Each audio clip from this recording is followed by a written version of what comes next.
Their Queer Money follow-up, where we follow up on old episodes of the Queer Money podcast. We just finished with episode 248 of the Queer Money podcast. So we have a lot of episodes. And Lots of content. Right, exactly. Are you saying we're old? Well, we started the podcast 5 years ago. And so we're podcast old. Right, we are podcast old. And we have a lot of folks who are now starting to join listening to the podcast. And so we wanted to do these Queer Money follow-ups to kind of resurrect some topics that we've talked about in the past to a new audience. Those of you who are on YouTube, those of you who are joining us now on Facebook and also on Twitter. We wanted to share some of these old podcasts with you, not just the topic, but maybe some things that have changed since we recorded those original episodes 5 years ago. And a lot has changed as we've been. A lot has changed, right? And it's really interesting going. When we originally released all these episodes, they're a week apart, and very often, if we're on our A game, we've recorded them a couple weeks to a month in advance before they go to production. And listening to each of these episodes in succession, day after day, is really. It's very interesting to see the patterns, right. Not only in our thinking, but in the challenges that the community was facing as a whole, and also the questions we were getting from folks at that particular time, and how how they're kind of ebbing and flowing. Right. Very interesting. It's a case study. Right. So yesterday we talked about living an authentic life. We reviewed the podcast with Sarah Lee Kane, who came on and talked about her struggle as a woman growing up in a Asian family in Canada, and how she had all these pressures put upon her to live a specific societal and patriarchal pressures. Right, live a very specific kind of life. And I thought that was kind of interesting how it tied to the episode that we're doing today, which was entitled "Why Would I Want a Money Coach?" which we had Megan Lathrop, who helped create the Capital One Cafe's money coaching program. We had her on the podcast, and we talked about that program. But one of the things we really hit a lot on in that program, or in that discussion, was on values. And I think it's interesting that yesterday we talked about authenticity, and today we're talking about values and the link between values and authenticity, right? If we don't really know what our true values are, then it's hard for us to align our life with the authenticity of being having an authentic life, because we're just going to meander all over the place. And I think that's one of the reasons why so many queer people get to a certain point where they just kind of feel frustrated with their lives, whether that happens early on or maybe after you've reached the 40-50 fade for many gay men. You get to this point where you're like, I just don't know what the fuck is going on with my life. Yeah. Right. I think that, what's interesting is a lot of these parallel to the discussion, a theme that we had throughout several of these podcasts, in the idea of being money conscious. And I think there's a lot of parallels there in that a lot of us are spending unconsciously, and it isn't until we reach the 40 fade or the 50 fade in the gay community where we're like, oh shit, my finances are in order. Now I got to get my retirement together. Now I got to pay off that debt. And the same thing's happening, I think, happens with, are you living an authentic life? The same thing is happening, as we're going to speak about today, is your spending aligning with your values, and consequently, is your spending providing you the quality of life that you're seeking? Right. So I think one of the interesting things is that one of the biggest causes for unhappiness is when our spending and our values don't align. And you may say, well, why is that? Why are you saying that when my spending and my values don't align, why am I unhappy? And I guess that really brings up that question of, do you think your values dictate how you spend your money? Because if your values and your spending don't align, and your values are what bring you happiness, right? Values are things like your relationship with your family or your partner, giving back to the community because you have a feeling, the desire to be giving.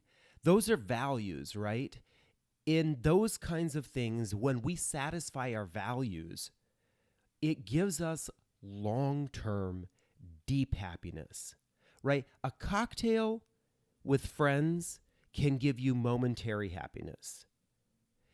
It's when you have deep relationships with your friends, that's what brings you that long-term happiness, right? So if we are not spending our money on the things that bring us deep happiness, then our spending is constantly chasing after momentary happiness. And when our when our spending doesn't match our values, then we're going in an opposite direction with our spending than what really brings us happiness. And for many of us, our spending can easily get out of control. And when it's out of control, it becomes a depressor in our lives. We know that according to a Mass Mutual study, 56% of queer people say that they worry about money on a weekly basis. That number grows when you say a monthly basis, a quarterly basis, an annual basis. I think it's interesting. As you're speaking, what comes to mind is I think for a lot of gay men, we didn't come into our own. We didn't feel like we were like we had authentic friends until we were in our, especially older gay men, maybe not necessarily younger gay men.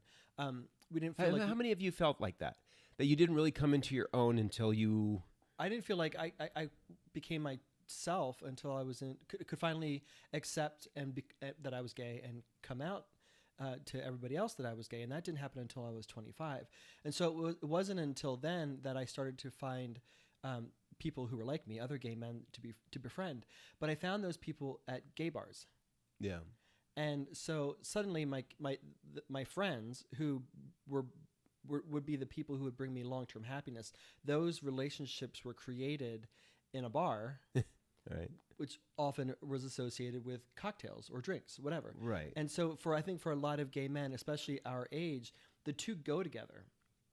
And so I think maybe that's one of the reasons why the CDC report, we know from the Honeyfi study that gay men spend a disproportion of their spending power on alcohol. And we know that per a CDC report that gay men disproportionately struggle with alcoholism.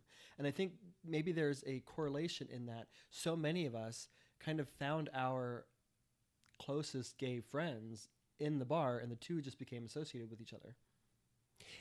I'm sure that, right, I think that there is a link there, especially because when we were coming out and we were trying to find our group of friends or find a partner, we repeated that process over and over again, right? Going out to the bars or going out to the coffee shop or wherever it is, we repeat that process over and over again, hoping to get whatever it is we're searching for, a partner or friends, whatever the case is. That just builds up those neural pathways where we continue to do that same pattern over and over again. And so to Dr. DeMartini's quote, what is it? The hierarchy of our values dictates your financial destiny. Well, somehow, maybe it's the case for a lot of gay men that our values are our friends, but somehow along the way, alcohol became associated with that very closely.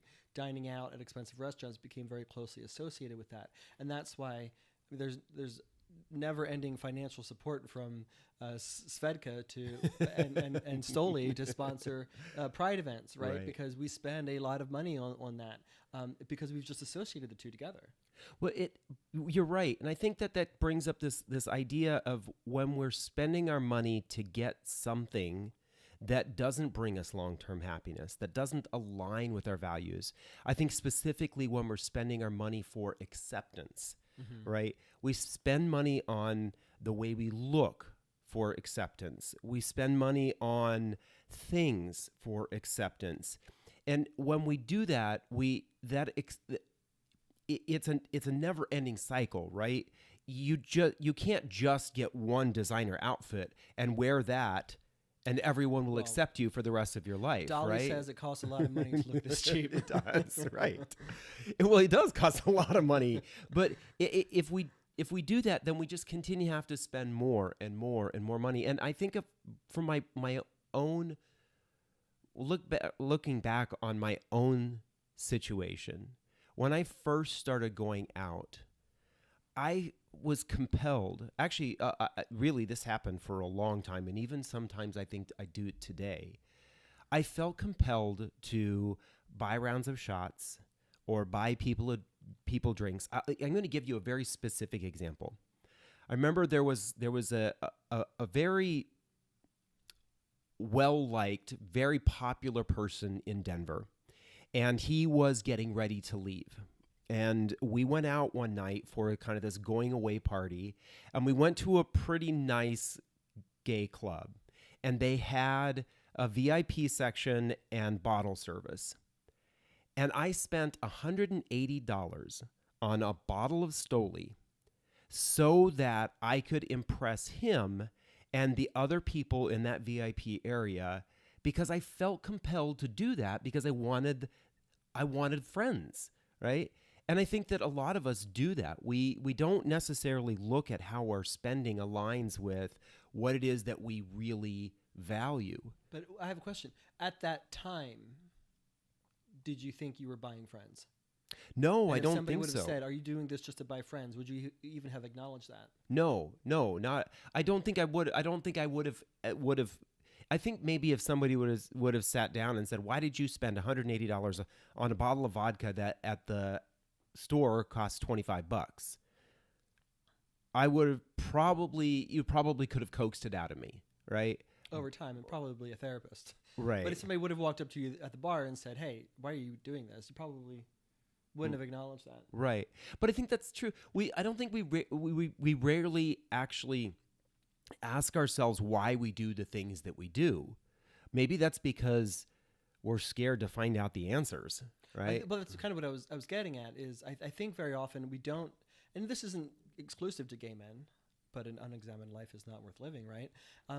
We don't ask ourselves why it is that we're doing what we're doing, and so very often we don't know whether or not our spending is aligning with our values, because like you and I experienced, we didn't know what our values were, and we might have at the time just said our friends are our value, and that's even today that's the truth, but we weren't. We were buying our friends. And so the question is, were we hanging out with true friends? Or were we so insecure we didn't love ourselves enough that we actually couldn't establish true friendships because we couldn't, if you can't love yourself, somebody else can't love you, right? Right. So there's a lot of layers there that you have to peel back that I think a lot of people, gay, straight, or otherwise, don't ask themselves. Well, I think that's why this discussion is really important. I think especially for folks in the queer community. Yeah, for sure. Because when you look back on your life, almost all of the values that we have are forced on us. This reminds me of the Four Agreements book. I forgot what the author's name. Something Miguel something. Yeah, thanks. That really helped. But I didn't know you were gonna bring it up. I would have looked it up in advance. we didn't choose we didn't choose our name. We didn't choose, although I will say trans folks, they get to choose their name. But normally we don't choose our names. We don't choose the language that we speak. We don't choose the religion. Very often we don't choose the religion that we are raised in. We don't choose the schools that we go to. We don't choose the education that we get. All of this is forced onto us, and there's all sorts of links to values in there, right? I mean, why is the American dream to have a house with a white picket fence, 2 children? Because there was a smart real estate agent. Right. I mean, somebody, Back in the 50s. right. Somebody defined that, and now it's being forced on the rest of us, right? And that's why we always look at somebody so crazy when they say, "Oh, I don't want to own a home. I want to travel around the world like a nomad." And people are like, "What?" Well, I mean, I know that's getting more popular today, but we have all these values that have been forced on us. I think rarely do we actually take the time to examine what our values really are and ask ourselves, what are my real values? And then see if our spending can align, or it absolutely can align. Well, it can. And Will you choose to align your spending? This is what you and I asked ourselves, was when we realized we had $51,000 in credit card debt, we were like, what the fuck? What is going on here? What are we doing wrong? And it wasn't until after a series of months of having the same discussion of what is it we really want in life, what really matters to us. It wasn't after those, couple of months, did we realize that while we weren't spending in alignment with our values, we didn't know what our values were, and only until we figured out what our values were we able to then align our spending accordingly. Right. And in under 3 years, pay off our $51,000 in credit card debt. Yeah, and I think that's important, because when we examine the way we're spending, when we really examine the way we're spending, it's easy to see how we may be chasing after things that really aren't aligned with our true values. Because it's easy to get caught up in that, right? It's easy to get caught up in chasing after. Yesterday I talked about the whole why do I want a Louis Vuitton bag, right? And I don't, but I guess maybe the appropriate question for me is, why do I want an Audi S3? And so does that align with my values, right? Yeah, why do I want to spend spend every 10 days? Right? Why do I want to spend $50,000 on a car? Does that really align with my values? Which is a great, I think that's an appropriate question for me. And all of this ties into this whole idea of happiness, right? Because if we're living our life according to our values, then we will get happiness. That's why John just mentioned our 5 building blocks for a happy gay life, a free tool that we offer on our website that you can get. If you go to debtfreeguys.com/5, you can download that. And it's really one of the tools that we're using to try to encourage more queer people, especially gay men, to try to focus on living a happy life, an authentically happy life. And that means we need to actually align that with our values. Exactly. So thank you for joining us for another Queer Money Follow-Up. Here's your Queer Money Follow-Up takeaway from this episode. Get your copy of the free 5 Building Blocks of a Happy Gay Life at debtfreeguys.com/5. Then join us in the comments section below and let us know whether or not you think that your values dictate how you spend your money. We'd love to hear what your thoughts are. And I guess the comments below are below on all platforms, right? Yeah. Oops, I should have thought about that before. Then tomorrow, join us for another discussion. We're going to cover Queer Money Podcast episode 41, where we talk with Eva Baker, teen entrepreneur. And it's interesting to hear what she talks about, how desperate kids are, LGBTQ kids especially, how they want to know more about money, and they're simply not getting that information. So we're going to share some tips on how to help LGBT teens know more and learn more about finances. And then lastly, but not leastly... Leastly? Is that a word? Yeah. I don't think that's a word. I make stuff up.